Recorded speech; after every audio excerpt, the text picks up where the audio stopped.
আমরা যতবার তেল পরার জন্য হুজুরের কাছে আসি, যতবার আমরা পানি পরার জন্য আসি, যতবার আমরা দোয়ার জন্য আসি, অতবার যদি আমরা জীবন কিভাবে পরিচালনা করব এই নির্দেশনা নিতে আসতাম, তাহলে বহু জটিলতা থেকে আমি মুক্তি পেয়ে যেতাম। এই সমাজের মানুষের আলেমদের সাথে সম্পর্ক নাই, আলেমদের সাথে কিন্তু আমরা সম্পৃক্ত না। যাদের কাছ থেকে আমরা নববী আদর্শ শিখব, মুহাম্মদুর রাসূলুল্লাহ কি দিক নির্দেশনা দিয়েছেন, আমার জন্য কি কর্মপন্থা নির্ধারণ করেছেন, এটা আমরা যাদের কাছ থেকে শিখব, সেই শেষ নবী শ্রেষ্ঠ নবী মুহাম্মদুর রাসূলুল্লাহ সাল্লাল্লাহু আলাইহি ওয়াসাল্লামের উত্তরাধিকারী উলামায়ে কেরাম যারা আছে, তাদের সাথে আমাদের যে সম্পর্কটা হওয়া দরকার, এই সম্পর্কটা কিন্তু নাই। আমাদের সাথে তাদের সম্পর্কটা হইল যে আমরা মসজিদে আসি, হুজুরের পিছনে নামাজ পড়ি, হুজুরের সাথে সালাম মুসাফা করি, এইটুকুকে নিজের জন্য বরকত মনে করি, বাস এইটুকুই। আর যদি খুব বেশি একটু মহব্বত করি, তাহলে একদিন হুজুর নিয়ে কইম, হুজুর আসেন আমার বাসায় একদিন দাওয়াত গ্রহণ করেন। হুজুরও স্বাচ্ছন্দ্যে যান, দাওয়াত গ্রহণ করা হয়, দোয়া করা হয়, খাওয়া দাওয়া হয়, শেষ। এইটুকুকে আমরা মনে করি যে হুজুরের সাথে আমার বড় সম্পর্ক। এইটাকে সম্পর্ক বলে না, এইটাকে সম্পর্ক বলে না। অথচ এইটুকুর মধ্যেই আমরা সীমাবদ্ধ। এই জন্যে এই সমাজের সাধারণ মানুষগুলো কিন্তু ওলামা বিচ্ছিন্ন, ওলামায়ে কেরামের সাথে সম্পৃক্ত না। পরিচয় আছে, একসাথে থাকে, একসাথে বাস করে, কিন্তু তাদের সাথে সম্পৃক্ত না।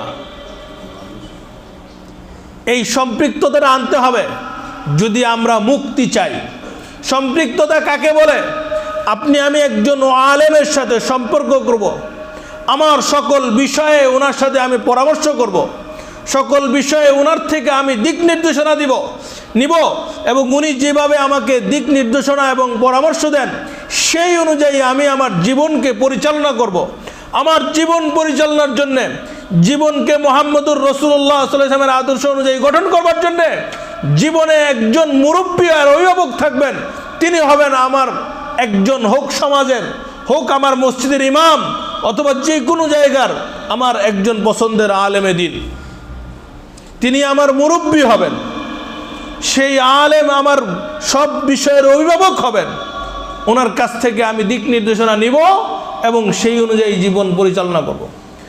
আমি কাজটা করব কিভাবে, এই নির্দেশনা ওনার থেকে নিব। অথচ বলেন তো, আমার ব্যক্তি জীবনের জটিলতাগুলো একজন ইমাম সাহেব কি জানে? জানে না। আমি হালাল ইনকাম করি না হারাম ইনকাম করি, এটা কি জানে ইমাম সাহেব? একজন আলেমের দিন কি জানে? আমি আমার ইনকাম সোর্স ওনাকে বলি নাই, জানেই নাই। এটা সঠিক না বেঠিক আমি বলি না। আমি এইভাবে আমার ঘর চালাচ্ছি, এটা সঠিক না বেঠিক। আমি এইভাবে আমার সন্তানদেরকে বড় করতে চাইতেছি, আমার এই চিন্তা সঠিক না বেঠিক, এটা আমরা কখনোই গিয়া জিজ্ঞেস করিও না, পরামর্শও নেই না, দিক নির্দেশনাও নেই না। আমি বরাবরের মতো বলি, প্রত্যেকটা মুসলমানের জন্যে তার জীবন পরিচালনার জন্য একজন অভিভাবক দরকার, আর তিনি একজন হক্কানি আলেম হবেন, যিনি কোরআন এবং হাদিসের গভীর জ্ঞানের অধিকারী হবেন। ওনার কাছে আমি দোয়ার জন্য যাইব না, তেল পরার জন্য যাইব না, মুসিবত নিয়ে যাইব না। ওনার কাছে আমি নিয়ে যাইব আমার জীবন আমি কীভাবে পরিচালনা করব। এইভাবে ওনার সাথে আমি সম্পৃক্ত হইব এবং বাকি জিন্দেগি ওনার রাহনুমাইতে আমি চলব। সাহাবায়ে কেরাম রিদওয়ানুল্লাহি তাআলা আলাইহিম আজমাইন সফল ছিলেন কেন? সকল বিষয়ে সাহাবায়ে কেরাম নবীজিকে জিজ্ঞেস করেছেন, ইয়া রাসূলুল্লাহ আমি কি করব? নবীজি নির্দেশনা দিয়েছেন। আর আমরা ব্যক্তি জীবন মন মতো চালাই। আমি ইসলাম ও মুসলমানের যেই কালচার আর নীতি সেই মতে চালাই না, কিন্তু সমস্যায় বললে ঠিকই হুজুরের কাছে আসি।